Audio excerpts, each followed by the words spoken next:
दरअसल मार्केट में हलचल तेज है। जियोपॉलिटिकल तनाव कम होने और कमोडिटीज में भारी बिकवाली के कारण कच्चे तेल की कीमतें कम हुई हैं। WTI क्रूड 4.7% गिरकर $62 के करीब आ गया है और ब्रेंट क्रूड $66 के करीब है। पिछले 6 महीनों की ये सबसे बड़ी गिरावट है, लेकिन सवाल ये है कि जिस क्रूड ऑयल के पीछे दुनिया पड़ी हुई है वह असल में है क्या? ये एक अनरिफाइंड पेट्रोलियम है, एक ऐसा फॉसिल फ्यूल जिसमें ऑर्गेनिक मैटर और हाइड्रोकार्बन का भंडार होता है। आखिर क्यों पूरी दुनिया इस काले सोने के लिए युद्ध तक लड़ने को तैयार रहती है? इसके 2 बड़े कारण हैं। पहला, इसकी वर्सेटैलिटी। रिफाइनिंग के बाद इसे गैसोलीन, केरोसिन, डीजल और यहाँ तक कि स्टील, प्लास्टिक और फर्टिलाइजर भी बनते हैं।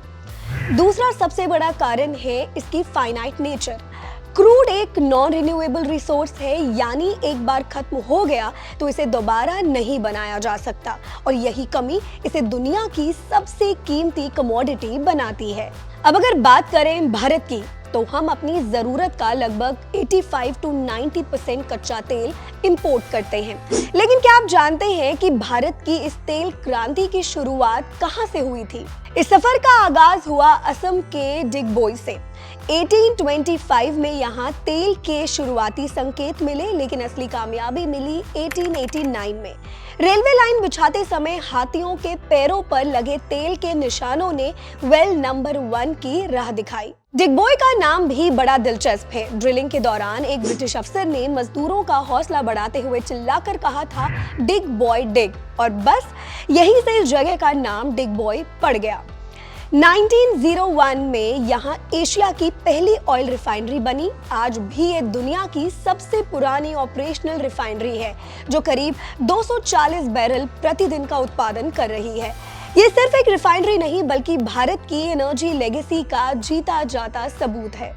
आज वेनेजुएला, सऊदी अरब और रूस जैसे देशों के पास तेल के सबसे बड़े भंडार है, जो ग्लोबल डिप्लोमेसी को कंट्रोल करते हैं। तेल की कीमतों में जरा सा भी उतार चढ़ाव सीधा आपकी जेब और देश की महंगाई पर असर डालता है। क्रूड ऑयल आज भी ग्लोबल इकोनॉमी की रीढ़ है। भले ही दुनिया रिन्यूएबल एनर्जी की तरफ बढ़ रही हो, लेकिन जब तक पहिए घूम रहे हैं, किंग क्रूड का दबदबा कायम रहेगा। भारत की एनर्जी सिक्योरिटी के लिए डिगबॉय का इतिहास और नए इंपोर्ट डील्स दोनों ही बेहद अहम है। कच्चे तेल की अस्थिरता भारत के लिए चुनौती भी है और अवसर भी। भविष्य भले ही ग्रीन एनर्जी का हो, लेकिन वर्तमान आज भी इसी काले सोने के इर्द गिर्द घूम रहा है।